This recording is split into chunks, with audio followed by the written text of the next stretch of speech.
नमस्कार दोस्तों, आपका स्वागत YouTube चैनल एसके टेक्नीशियन पर। यूपी स्कॉलरशिप के लिए देखो आज हो गई है 15 फरवरी और आप सभी को मालूम था क्योंकि मैंने स्टार्टिंग से आपको बता कर चल रहा था कि करेक्शन कब से कब तक होगा। वो होगा 12 फरवरी से लेकर 15 फरवरी तक। आज हो गई है 15 फरवरी, यानी कि आज जो है करेक्शन का आखिरी दिन है, आखिरी मौका है। आखिरी मौका भी इसलिए है क्योंकि आप में से कुछ लोगों को ऐसा डाउट है कि क्या डेट बढ़ेगी या नहीं बढ़ेगी। तो करेक्शन की डेट नहीं बढ़ेगी, करेक्शन के लिए आज ही जो है कि अंतिम तारीख होने वाली है। इस पे हम लोग पूरा डिस्कस करेंगे आखिरी डेट को लेकर क्या है। उसके अलावा एक बड़ा सवाल जो आप लोग की स्टेटस संबंधी है, काफी लोगों की देखो वो लोग अभी भी डाउट में है कि उनको करेक्शन ऑनलाइन करना है या नहीं करना है, और करेक्शन मान लो उन्होंने टच किया, फाइनल सबमिट नहीं किया तो क्या करना, अगर कर दिया तो हार्ड कॉपी देनी है या नहीं देनी है। ऐसे बहुत सारे आप लोगों के मन में सवाल आ रहे हैं। तो इस वीडियो में हम लोग पूरा उन सभी को क्लियर करेंगे। आपके एक एक स्टेटस, आप लोगों ने जितने स्टेटस आप लोगों के हैं सभी में लाइन से बात करेंगे कि इसमें क्या होना है, पूरी सिनेरियो पूरा सब कुछ डिस्कस करेंगे लाइन से, ताकि आपको पूरी चीजें दोबारा से एक बार मतलब क्लियर हो जाए किस स्टेटस में आपको करेक्शन करने की जरूरत है, किसमें नहीं करना। अगर नहीं करना है तो उसका सोल्यूशन क्या है। मान लो अगर स्टेटस पर दिखा रहा है आपने करेक्शन नहीं किया तो ऐसे फॉर्म में क्या करना है, मतलब खुद से कुछ करना है या नहीं करना है, खुद से वेरीफाई हो जाएगा। ऐसे बहुत सारे आप लोग के मन में सवाल है। तो इस वीडियो का पूरा देख लो, 10 मिनट की वीडियो होगी, कम से कम 10 से 12 मिनट की। आपको ये सारे स्टेटस सभी की जो है कि डाउट इसमें क्लियर हो जाएंगे। तो चलिए वीडियो को शुरू करते हैं। उससे पहले वीडियो को सभी लोग लाइक कर दीजिए, और अगर आप चैनल पे वीडियो को देखते हैं या फिर पहली बार देख रहे हैं, सब्सक्राइब नहीं कर रखा है तो तुरंत सब्सक्राइब कर लीजिए। यहाँ पर देखो सबसे सही और जेन्युइन अपडेट्स आपको और सबसे सही और सबसे पहले देखने को मिलेंगी। तो चलिए आपने सब्सक्राइब भी कर लिया और लाइन से बात करते हैं किसमें आपको करेक्शन करने की जरूरत है और किसमें जरूरत नहीं है। तो सबसे पहले मैं डेट्स कुछ पहले तारीख पे बात कर लेते हैं कि तारीख का क्या सीन है, ताकि आपको ज्यादा क्लियर हो जाएगा। देखो सभी को मालूम है, यहाँ पर देखो डेट लिखी हुई है कि त्रुटिपूर्ण आवेदनों को जो छात्र इस तरह से सही करना, मतलब कि करेक्शन करने का जो मौका है यहाँ पर वो है 12 फरवरी से लेकर 15 फरवरी तक। तो आज है 15 फरवरी, ये डेट हो गई आज की, यानी करेक्शन का जो है वो है आज आखिरी दिन। उसके बाद इसको आप जमा कब तक कर सकते हो और फॉरवर्ड कब तक होगा। देखो छात्रों द्वारा सही आवेदन को जमा करना एवं संस्था द्वारा पुनः अग्रसारित करना, मतलब आप कॉलेज में जाके दोबारा जमा कब तक कर सकते हो, फॉरवर्ड कब तक करा सकते हो, वो है 17 फरवरी तक। मतलब आज तक आप करेक्शन कर सकते हो। उसके बाद आपके पास 2 दिन का मौका रहेगा 17 तक, उसमें ले जाके आपको कॉलेज में जमा भी करना और कॉलेज से उसको फॉरवर्ड भी कराना है।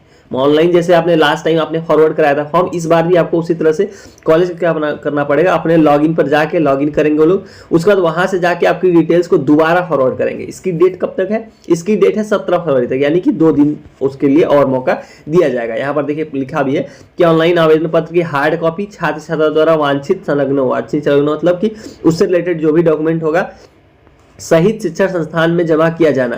छात्र छात्रों द्वारा ऑनलाइन आवेदन पत्र की हार्ड कॉपी संलग्न अभिलेखों से छात्र छात्रों के समस्त विवरण का शिक्षण संस्थान द्वारा मिलान किया जाना एवं ऑनलाइन आवेदन प्राप्त करना। अपात्र छात्रों का आवेदन निरस्त करना था, पात्र छात्रों का आवेदन ऑनलाइन सत्यापित एवं अग्रसारित करना। वही कुल मिला कि दोबारा से फॉरवर्ड करना वो 17 फरवरी तक चलेगा। तो आपको ये डेट्स तो क्लियर हो गई होंगी। अब लाइन से हम लोग बात करते हैं कि आखिर में अलग अलग स्टेटस पे कि आखिर में किस स्टेटस में सुधार करने की जरूरत है और किसमें सुधार करने की जरूरत नहीं है। तो सबसे पहले नंबर पे स्टेटस आता है वो है enrolment roll number marks not match with university upload data. Maximum लोगों का 60% लोगों का यही स्टेटस आप लोग का दिखा रहा है, जिसमें यही चीज कही गई है, enrolment roll number marks not match with university upload data. तो क्या इसमें करेक्शन करने की जरूरत है या नहीं है। तो देखो सबसे पहली चीज तो ये स्टेटस जो है कि सबसे ज्यादा लोगों का आ रहा है, और लास्ट ईयर भी बहुत लोगों का स्टेटस ये वाला था। ये स्टेटस ये लोग पता नहीं क्यों दिखाते हैं, इसका रीजन अभी तक क्लियर नहीं हुआ है। जिसके फॉर्म में बिल्कुल सही होता है उसको भी दिखाते हैं। तो पिछले साल का मैं आपको बताता हूं कि पिछले साल के ये सारे स्टेटस वेरीफाई कर दिए गए थे, जैसे TW का वेरिफिकेशन शुरू हो चुका है ऑलरेडी। तो आखिरी जाते जाते मार्च 12 से पहले इसको वेरीफाई कर दिया जाएगा।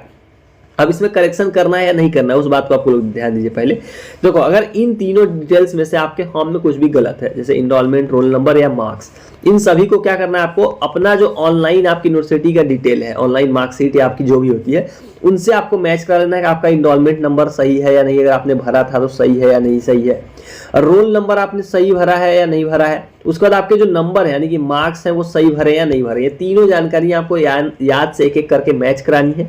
अगर तीनों सही है तो आप खुद दिमाग लगाओ कि जो जानकारी ऑलरेडी पहले से आपके फॉर्म में सही है तो उसमें आप सही क्या कर लोगे। जो चीज पहले से सही है उसमें आप कोई करेक्शन नहीं कर सकते हो। तो यहाँ ये बेसिक सा आपको जो है कि जवाब मिल जाएगा कि जब आपका सब कुछ सही है तो आप करेक्शन भी नहीं कर सकते हो। करेक्शन का मतलब होता है सुधार करना। तो जब कोई चीज गलत है ही नहीं तो आप उसमें सुधार क्या करोगे। तो जब ये तीनों जानकारियां आपकी सही है तो आपको कोई सुधार कोई करेक्शन करने की जरूरत नहीं है। अब इसमें आप कर क्या सकते हो, मान लो अगर आप सोच रहे हो कि चलो सर अगर आप बोल रहे हो करेक्शन नहीं करना तो ऐसे में हम कर क्या सकते हैं, तो वीडियो के आखिरी में आपको दिखाऊंगा दोबारा से कि उसमें आपको करना क्या है, इस केस में करना क्या है, कौन से डॉक्यूमेंट आपको कॉलेज में देने हैं, कहाँ जाके समाज कल्याण में देना है या क्या करना है, वो मैं आपको आखिरी में बताऊंगा। लेकिन फिलहाल आपके लिए बस ये समझना है कि इसमें करेक्शन करने की जरूरत नहीं है अगर आपके फॉर्म में तीनों की तीनों जानकारियां बिल्कुल सही तरीके से एकदम करेक्ट भरी गई है, इस बात आपको ध्यान रखना है। और उसके अलावा एक और सवाल आप लोग के मन में आ रहा होगा कि अभी आपके लिए करेक्शन के लिंक है, आप जैसे ओपन कर दे रहे हो, मान लो अगर आपने मान लो उसमें कोई चेंज नहीं किया उस फॉर्म में, मतलब आपने खोला करेक्शन का विंडो, उसमें सारी जानकारी वैसे की वैसी रहती है और आप बैक कर गए, मान लो उसमें कुछ नहीं किया, आपने फाइनल सबमिट नहीं किया, तो ऐसे केस में आपको हार्ड कॉपी की जरूरत नहीं पड़ेगी दोबारा सबमिट करने की। लेकिन अगर मान लो आपने उस पर लिंक पे जो है क्लिक किया, आपने कुछ चेंज किया है नहीं किया, अगर आपने फाइनल सबमिट पे क्लिक किया है तो मैं यही एडवाइस करूंगा आप दोबारा से हार्ड कॉपी और सारी ले जाकर कॉलेज दे दो और उनसे वापस से फॉरवर्ड करा लो।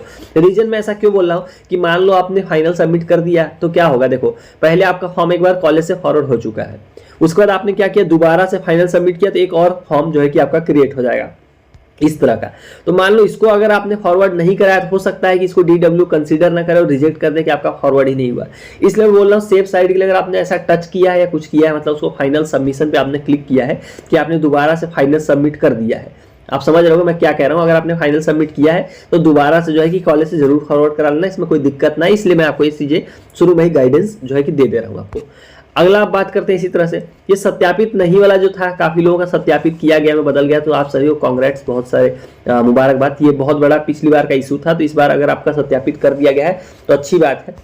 अब बात करते हैं अगले स्टेटस की तरफ। तो अगला स्टेटस है सस्पेक्ट काउंसलिंग डिटेल्स। इसमें क्या करना पड़ेगा, देखो ये किसके लिए आ रहा है, अगर देखो रूल क्या होता है, ये इस बार का भी है और हर बार का ये क्लियर ही नहीं है कि डायरेक्ट एडमिशन वालों को जो है कि स्कॉलरशिप नहीं देनी है, ये ऐसा मतलब रूल ये 2-3 साल से मार्केट में चल रहा है, लेकिन इसका क्या क्लियर है ये कोई नहीं जानता है। तो जिन्होंने मतलब काउंसलिंग की डिटेल्स नहीं भरी होगी, जैसे वहां पर एक ऑप्शन आता है कि आपने काउंसलिंग से एडमिशन लिया है या नहीं लिया है, तो अगर आपने यस किया है तो आपको तो काउंसलिंग की डिटेल भरनी ही भरनी है। मतलब अगर आपने यस किया कि हाँ आपने काउंसलिंग से एडमिशन लिया है तो आपको उसमें पूरा कौन सा एग्जाम आपने दिया है, उसके बाद उसका काउंसलिंग का नंबर, ये सारी जानकारियां उसमें फिल करनी पड़ेंगी।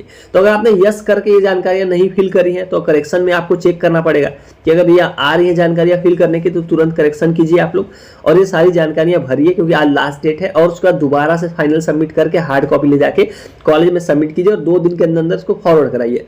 अब बात करते हैं अगर आपने नो सिलेक्ट किया है, मान लो आपने नो सिलेक्ट किया था कि नहीं आपने डायरेक्ट एडमिशन लिया है, तो ऐसे केस में देखो आपके लिए काउंसलिंग सस्पेक्ट काउंसलिंग डिटेल्स की जानकारी वाला स्टेटस मूविंग करता नहीं आ रहा होगा, ये उन्हीं को आ रहा होगा जिन्होंने यस सिलेक्ट किया है हुआ है और उन्होंने काउंसलिंग की डिटेल्स कुछ ना कुछ मिस कर दी है, गलत भर दी, उन्हीं को आ रहा होगा।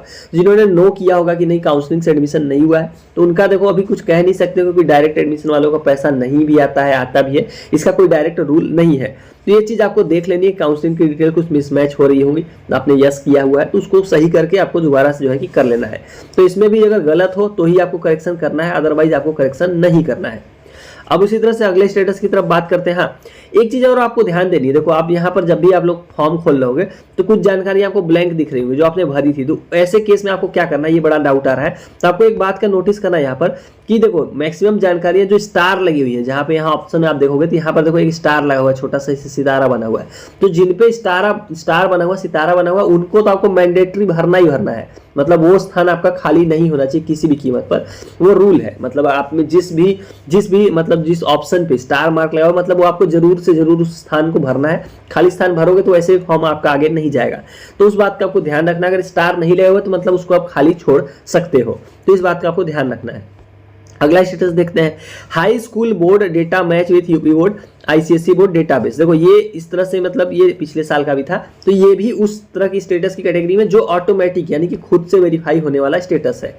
इसमें आपको कोई करेक्शन नहीं करना है, इसमें सिंपल आपको क्या करना है, अपनी हाई स्कूल की डिटेल्स देख लेनी है, सही है तो सही है, ये ऑटोमेटिक अपने मतलब खुद से ही बाद में वेरीफाई हो जाएगा।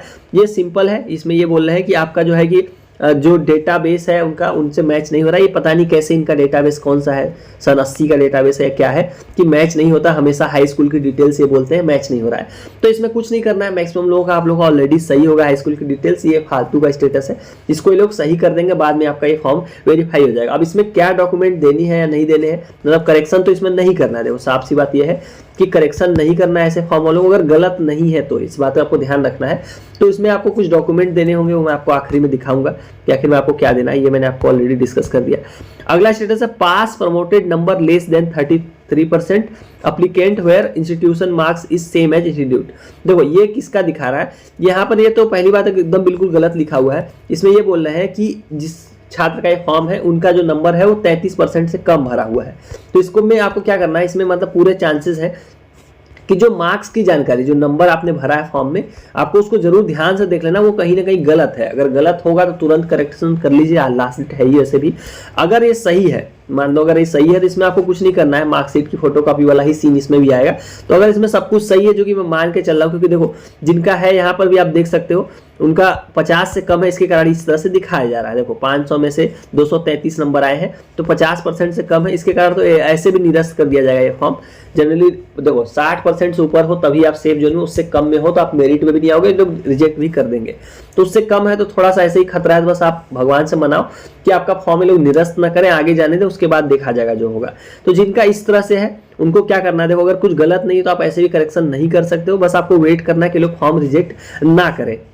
अब बात करते हैं मार्क्स रिजल्ट टाइप मिसमैच, इसमें भी आपको करेक्शन नहीं करना है, इसमें भी करेक्शन नहीं करना है। इसमें करेक्शन एक चीज का जरूर ध्यान देखना है आपको कि आपने जो डिटेल्स भरी है, मान लो मार्कशीट में आपकी डिटेल्स SGPA में है और आपने कुछ और में भरा हुआ है, इसके कारण ये मिसमैच दिखा रहा है कि रिजल्ट टाइप मिसमैच हो रहा है। पर इससे दिक्कत नहीं आना चाहिए। ओवरऑल आपको ये देख लेना है कि बस आपकी सारी जानकारियां, मतलब अगर SGPA में परसेंटेज 78 आ रहा है तो आपने मार्क्स में भरा है तो उसमें परसेंटेज जो है कि आपका 78 ही आना चाहिए। ऐसा नहीं होना चाहिए कि SGPA में डिटेल में मार्क्स जब परसेंटेज निकाला जा रहा है तो 78 आ रहा है, इसमें निकाल रहा है तो 87 आ रहा है, ये नहीं होना चाहिए। ये बिल्कुल मिसमैच हो जाएगा, मतलब ये गलत डेटा हो जाएगा। तो इस चीज का आपको ध्यान देना है बस, और ये चीजें सही हो जाएंगी आपकी।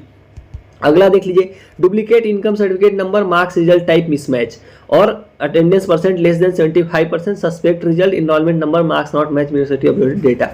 तो देखो इसमें बहुत सारी चीजें इसमें गलत लिखी हुई है, जिसका इस तरह का स्टेटस है उनको बहुत ध्यान देने की जरूरत है। क्या क्या गलत लिखा हुआ है इसमें, पहली चीज तो डुप्लीकेट इनकम सर्टिफिकेट नंबर, इसका मैंने आपको बताया था कि आपको पहले देख लेना है कि इनकम सर्टिफिकेट नंबर आपने सही भरा या नहीं भरा, मतलब इनकम की जो जानकारी है तो वो सही होनी चाहिए। वो अगर सही है तो ये किस केस में आ रहा होगा कि आपने जो है कि इनकम लगाया होगा फादर का, और आप मतलब 2-3 भाई बहनों ने आपने सेम इनकम लगा दिया होगा, इसके कारण इनके डेटाबेस में इस तरह से आ रहा है। तो इसके कारण ये लोग फॉर्म रिजेक्ट नहीं करेंगे, क्योंकि इन्होंने ही बोला फादर का इनकम लगाने के लिए। अगर फादर का इनकम लगाएंगे तो डुप्लीकेट तो आने वाला है, तो इसके लिए आपको कुछ नहीं करना है। अब बात करते हैं मार्क्स रिजल्ट टाइप मिसमैच की। तो देखो मार्क्स रिजल्ट टाइप मिसमैच में सेम जो मैंने जस्ट पीछे डिस्कस किया उसको फॉलो करना है आपको।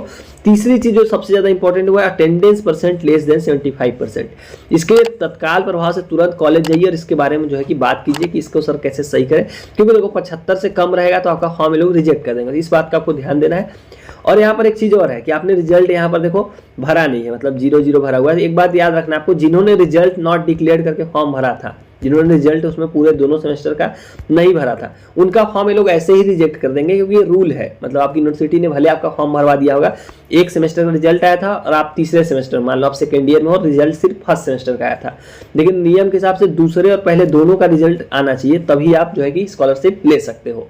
तो रिजल्ट नॉट डिक्लेयर सिलेक्ट किया तो आपको रिजल्ट किसी भी हालत में करेक्शन में अपडेट कर देना था।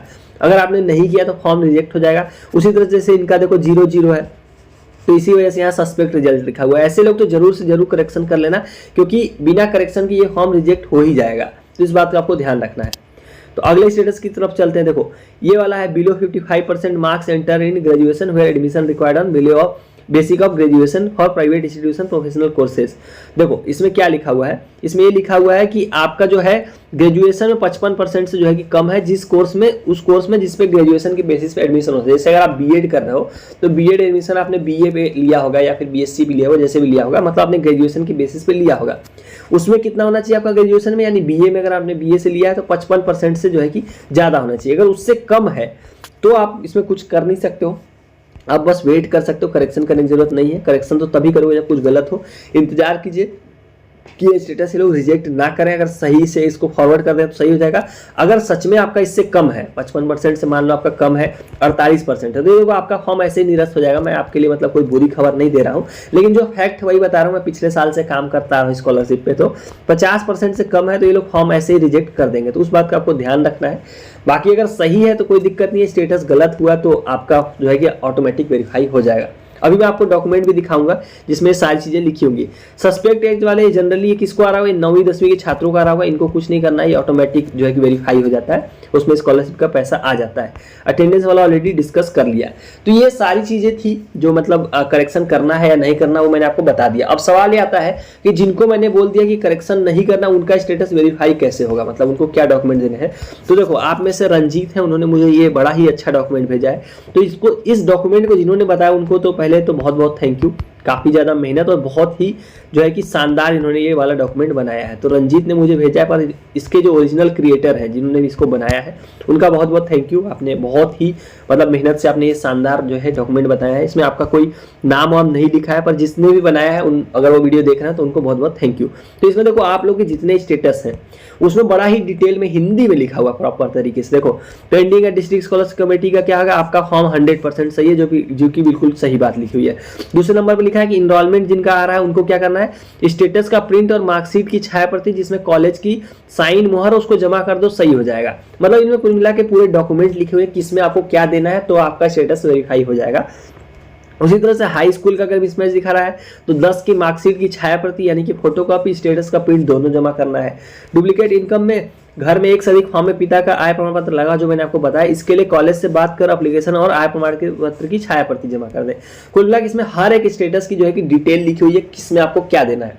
सवाल ये आता है कि आपको ये सारी चीजें देनी है या नहीं देनी। देखो, तो मैं आपको बताता हूँ, ये सब देना होता है। मतलब देना तब होता है, जैसे मान लो ये वाला भी मैंने आपको स्टार्टिंग से दिखाया था कि ये डॉक्यूमेंट आप दे दो, फोटोकॉपी सही हो जाएगा। एप्लीकेशन का फॉर्मेट भी आपको टेलीग्राम पे मैंने भेज दिया था। तो ये आपको तभी देना है जब आपके कॉलेज से कोई गाइडेंस आए कि आपको उनको देना है। अगर वो बोल रहे नहीं देना है या उन्होंने नहीं मांगा तो आपको ये सब चीजें नहीं देनी है, क्योंकि अब दे के क्या करोगे जब उनसे मांगा ही नहीं गया। वो कब मांगेंगे, जब उनको समाज कल्याण यानी कि DW जब बोलता है कि ये डॉक्यूमेंट उनसे मतलब चाहिए, जब कॉलेज को जो है कि DW बोलेगा तब कॉलेज आपको बोलेगा, तब आपको देना होता है। तो अभी तक मेरे हिसाब से किसी भी कॉलेज ने किसी भी छात्र से जानकारियां नहीं मांगी। जब ये लोग मांगेंगे तब आपको इस जानकारियां जरूर देनी, इसी जैसे इस पेज में लिखा हुआ है उसी हिसाब से। इस पेज में भी सेम ही चीज लिखा हुआ है, वही जानकारियां इस पेज में भी लिखी। ये हालांकि जो डॉक्यूमेंट आप मेरी स्क्रीन पर देख रहे हो ये DW की तरफ से जारी किया हुआ डॉक्यूमेंट है, यानी समाज कल्याण का खुद का है, और ये किसी ने खुद से बनाया पर बहुत सही बनाया हुआ है। तो इसमें भी वही सारी चीजें लिखी हुई हैं। ये भी मैं आपके लिए टेलीग्राम पे अपलोड कर दूंगा, वहां से आप लोग इसमें भी पढ़ सकते हो कि आपको एक्चुअली में क्या क्या देना है, क्या नहीं देना है। तो ये थी वो पूरी जानकारियां करेक्शन से रिलेटेड। आप लोग के जितने भी डाउट थे कि किसमें क्या करना है, कैसे सही होगा, मैंने पूरा स्टेटस एक एक करके पूरा टाइम लेके आपको समझा दिया है। आपका बस फर्ज इतना है कि वीडियो को लाइक करके जाना और शेयर कर सकते हो आपके जो भी बाकी साथी होंगे जिनको इसमें कोई भी डाउट होगा। सो चलिए गाइस, वाली वीडियो में इतना ही। Thank you for watching, stay tuned to SK टेक्नोवेशन।